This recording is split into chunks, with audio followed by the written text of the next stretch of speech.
Salut les investisseurs malins, j'espère que tu vas bien, je m'appelle Gabriel Jarosson. Aujourd'hui on analyse la levée de fonds de Mastéos, que tu connais probablement, le géant de l'investissement locatif en France, en levée de fonds en ce moment sur Crowdcube. À partir de mes critères d'investissement gagnants, on démarre tout de suite. Je suis donc armé de mes critères d'investissement. Si tu connais pas mes critères d'investissement, tu peux les télécharger gratuitement en description de la vidéo. Ça te permettra de les réutiliser, de comprendre un peu de quoi je parle dans cette vidéo. Et bien sûr, je parle de ces critères plus en détail dans mon livre que tu peux également recevoir gratuitement en version papier. Le lien est juste en dessous dans la description également. Donc Mastéos, c'est une société qui te qui t'aide à faire ton investissement immobilier locatif clé en main. Donc c'est une solution intégrée qui facilite le processus d'investissement de la recherche d'un bien à la gestion locative, donc de A à Z. Il te trouve le bien, il t'aide à l'acheter, il t'aide à le rénover, il t'aide à le louer. Donc c'est une boîte assez connue en France, hein, tu les connais certainement, et ils font une levée de fonds.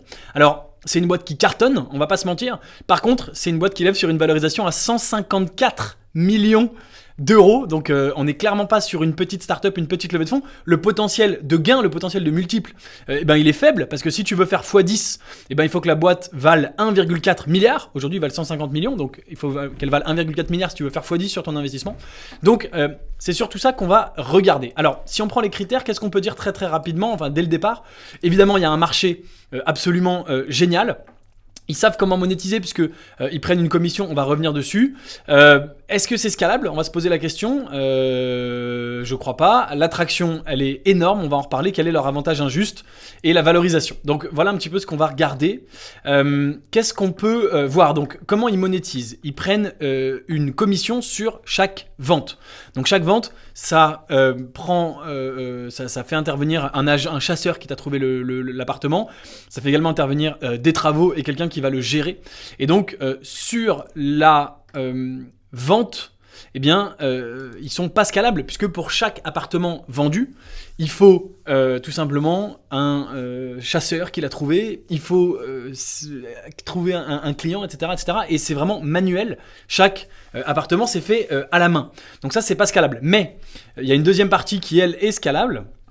On va couper le son. Il y a une deuxième partie qui est scalable, c'est que derrière ils font la gestion. Et scalable d'ailleurs, tu vois, en l'écrivant, je me dis non, en fait c'est pas vraiment vrai. Qu'est-ce que je veux dire par la gestion? C'est que derrière tu vas mettre ton bien en location et c'est Mastéos qui va le gérer pour toi. Et à ce moment-là, il y a effectivement des revenus qui vont tomber tous les mois.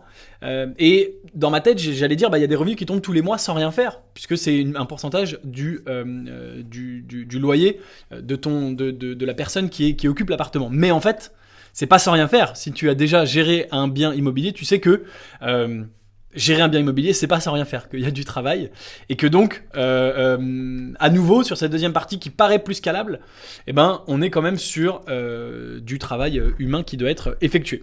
Donc, dans l'ensemble, je dirais qu'il n'y a pas d'effet d'échelle. Hein, si je devais résumer, je dirais ça. Si on veut suivre tout le raisonnement, on peut dire il y en a pas, mais sur cette partie-là, il y en a, mais il y en a pas tant que ça. Ok, alors l'équipe, on peut aller voir rapidement l'équipe. Donc déjà, l'équipe pour avoir réalisé plus de 50 000 investisseurs, d'avoir levé plus de 40 millions et d'avoir plus de 900 biens locatifs vendus via la plateforme, on est d'accord que de toute façon, de base, on sait que l'équipe elle est bonne, d'accord, pour avoir réussi à accomplir tout ça, parce qu'on n'est pas sur une toute jeune startup, on est une startup qui a fait ses preuves. On a Maxime, le CEO, on a Thierry, le président, on a Gabriel, le CTO, et on a Thomas, le COO. Donc ici, on a le CEO qui avait déjà monté une boîte qui a monté une boîte d'ailleurs qui s'appelle Amastas, d'accord, qui est un ingénieur. On a le président ici qui a lui... qui est un HEC, d'accord, donc un ingénieur et un HEC qui sont associés. Qui n'a pas d'expérience entrepreneuriale préalable, hein, qu'on voit ici, mais qui est quand même, voilà. Ici, on a Gabriel, qui est l'ancien VP of Engineering de chez Conto, donc quand même, de la crédibilité, et qui est en profil Computer Science, et qui est le CTO. Donc, on a un HEC, un ingénieur et un développeur qui sont associés, avec Thomas, le CEO, qui est lui aussi HEC. Donc, là-dessus, et qui est apparemment un ancien de l'armée de terre. Tiens, je savais pas, c'est marrant. Donc on a une équipe très complémentaire et encore une fois, pour en être arrivé là, forcément on savait qu'on avait une bonne équipe. La marge, alors, la marge, est-ce que c'est abordé ici? Non. Est-ce que c'est abordé dans le deck? Non plus. Donc on n'a pas de notion de la marge. Ce qu'on peut se dire, c'est que c'est de la marge brute pure, puisque quand ils vendent un bien, ils touchent tout simplement une commission.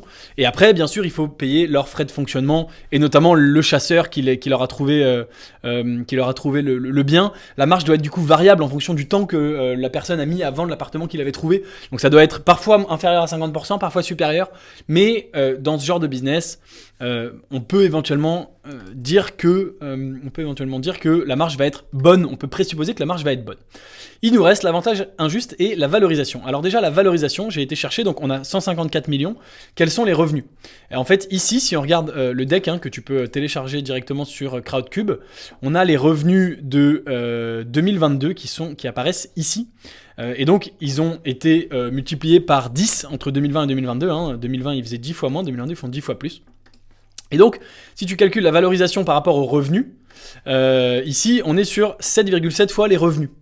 Et c'est une boîte qui est en forte croissance puisqu'ils ont fait x10 en 2 ans. Alors, les questions qu'on doit se poser, c'est quelle est la marge? Les revenus, c'est bien, mais nous, ce qui nous intéresse, c'est la marge. Or, ici, on la connaît pas, d'accord? Donc, tu vois que c'est pas si simple, d'une part. Et d'autre part, est-ce qu'ils vont continuer à grossir à la même vitesse? Puisqu'on l'a vu, ils sont déjà très très gros, ils font déjà beaucoup de chiffre d'affaires. Est-ce qu'ils vont réussir à encore multiplier par 10 ce chiffre d'affaires dans les années qui viennent? C'est ça la vraie question qu'on doit se poser si on veut investir ou pas. En tant que telle, la valorisation, elle me choque pas, même si elle est très chère, mais les revenus sont élevés. Mais encore une fois, il faudrait voir, parce que si, en fait, finalement, la marge, c'est 10%, et que donc, on est à 77 fois la marge, au lieu de 7,7 fois les revenus, là, c'est très élevé. Donc, gros point d'interrogation sur la valorisation. C'est difficile de se positionner avec les informations qu'on a, et c'est évidemment bien dommage, parce que quand on se positionne sur un deal, on a besoin d'en savoir plus, mais on n'a pas les informations ici, d'accord ? Donc ici, on a les quarterly revenue comme ça qui augmentent, le nombre de deals, d'accord, très bien. Et ensuite, donc on va chercher rapidement quel est leur avantage injuste pour terminer cette analyse, tu vois, qui est finalement rapide. Eh bien, alors voilà, ça c'est les revenus. Ah bah on les a à la marge ici, formidable. Donc 70, 35, 50. Donc tu vois que au global, on est largement sur plus de 50% de marge. Donc c'est bien ce que j'avais précisé. Simplement, ils ont écrit margin au lieu de marge. Autant pour moi. Tout ça via leur application. D'accord. Et ici, on a les gross margin qu'on a vu tout à l'heure et le revenue breakdown. Donc ici, net margin. Donc tu vois, revenue, donc on l'a. Sur un deal, c'est 40K et le net margin, c'est 6K. Net margin de 15%. Donc, on a maintenant les informations. On est à un revenu qui est comme ça, qu'on va faire x 0,15. Donc, c'est 3 millions. Donc, 164 divisé par 3. On est à 50 fois. D'accord ? 50 fois les revenus nets. OK ? Donc, eh ben, évidemment, on est sur une valo qui est chère. C'est normal. Ils peuvent se le permettre. Ils sont connus.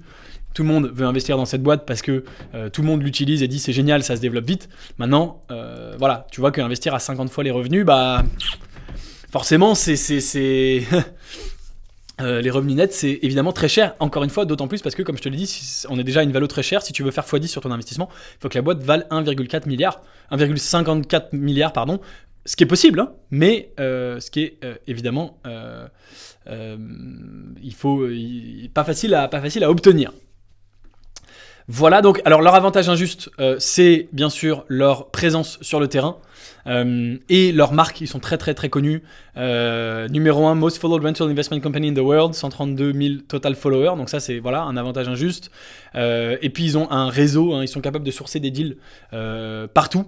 Et donc ça c'est évidemment un vrai avantage injuste pour eux, puisque il y a plein de concurrents hein, sur ce dossier, mais sur ce genre de métier, pardon, mais ils n'ont pas tous cette capacité à trouver des deals et à être aussi connus. Donc voilà pour l'analyse de Mastéos. Dis-moi en commentaire ce que tu en penses. Il y a déjà énormément de monde qui s'est positionné, hein, 174 investisseurs pour plus d'1 million levé en quelques jours. Il reste au moment où je tourne cette vidéo 20 jours.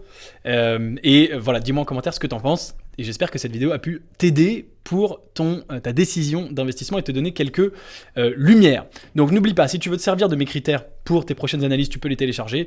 Encore une fois, si tu veux aller plus loin, j'en parle en long et en large dans mon livre et tu peux le recevoir gratuitement chez toi en version papier, je te l'offre. Tu payes seulement les frais de port, moi je paye le livre qui coûte normalement 25 € en librairie, à la Fnac, sur Amazon, etc. Et puis bien sûr, si tu veux investir dans des startups qui correspondent à tous ces critères, qui sont des startups de la Silicon Valley, Mastéos c'est une startup française, et moi j'investis dans des startups de la Silicon Valley, eh bien tu peux rejoindre le club privé Léonis Investissement. Le lien à nouveau est dans la description et je te proposerai d'investir avec moi à mes côtés et aux côtés de plusieurs centaines de membres dans des startups à très fort potentiel de la Silicon Valley qui répondent envers à tous ces critères à partir de seulement 2500 €. Merci de m'avoir regardé jusqu'au bout. Je te dis à très bientôt. Ciao, ciao.